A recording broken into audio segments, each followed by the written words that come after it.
Hey guys, ఎలా ఉన్నారండి? Welcome back to sue family tasty foods. ఈరోజు రెసిపీ వచ్చేసరికి చాలా డిఫరెంట్ రెసిపీ అండి. దొండకాయ ఊర పచ్చడి కూర అండి. ఇప్పుడు దాకా ఎక్కడ వినలేదు. టేస్ట్ కూడా చాలా బాగుంటుందండి. తప్పకుండా ట్రై చేయండి. ఈజీగా చేసేసుకోవచ్చు. మరి ప్రాసెస్లోకి వెళ్ళిపోదామా? దానికన్నా ముందు please like and subscribe to my YouTube channel. ముందుగా ఇక్కడ ఒక గిన్నెలో 1/2 కిలో దొండకాయ ఉంది కదండి, అవి తీసుకున్నాము. కొంచెం కల్లుప్పు వేసుకొని నీట్గా వాష్ చేసేసుకోండి. 1-2 సార్లు నీట్గా మట్టి లేకుండా ఏ డస్ట్ లేకుండా వాష్ చేసేసుకోండి. వాష్ చేసేసుకొని 1-2 టైమ్స్ వాటర్ చేంజ్ చేసుకొని వాష్ చేసేసుకొని పెట్టుకుని ఉన్నాము.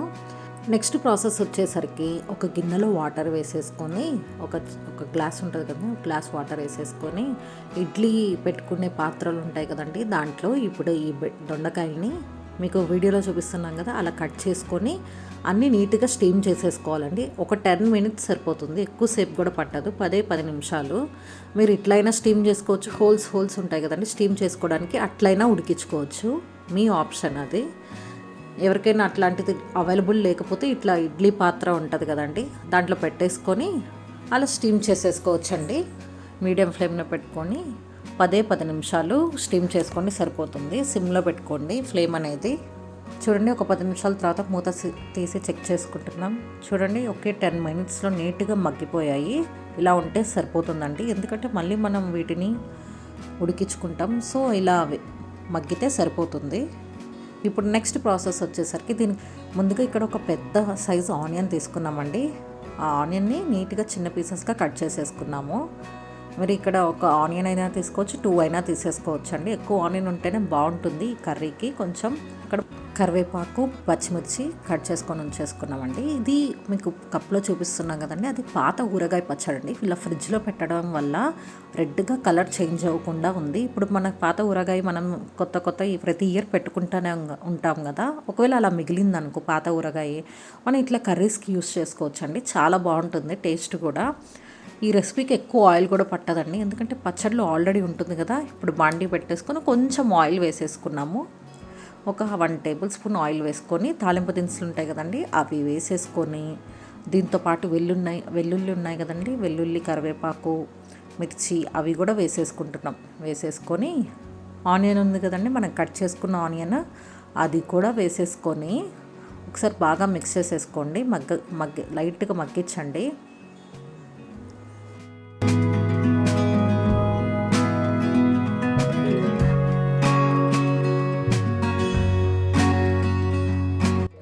చూడండి, ఆనియన్ వేసేసుకొని కొంచెం పసుపు అండి, కొంచెం సాల్ట్ అండి. సాల్ట్ ఎక్కువ పట్టదు, ఎందుకంటే ఆ ఊరగాయలో కూడా సాల్ట్, కారం అనేది ఉంటుంది. సో కారం కూడా యాడ్ చేయక్కర్లేదు.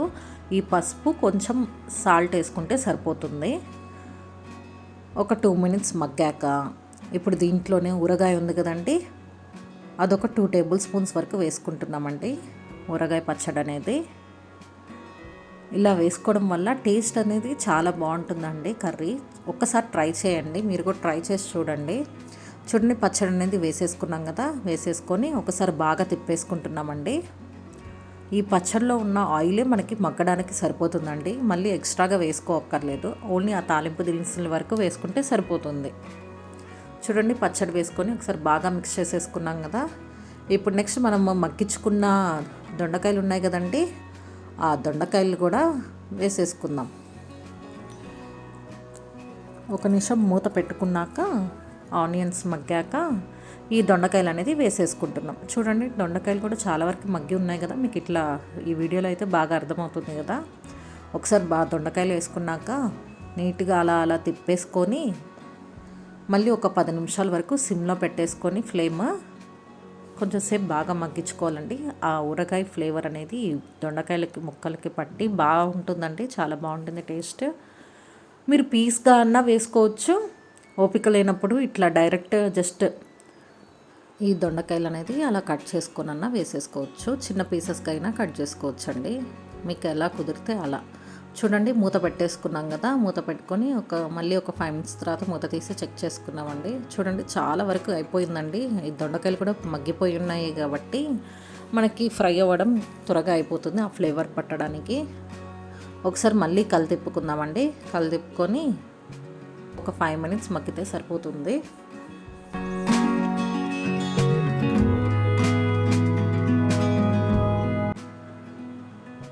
చూడండి చాలా వరకు మగ్గిపోయింది కదా, ఇంకొంచెం మగ్గితే సరిపోతుంది.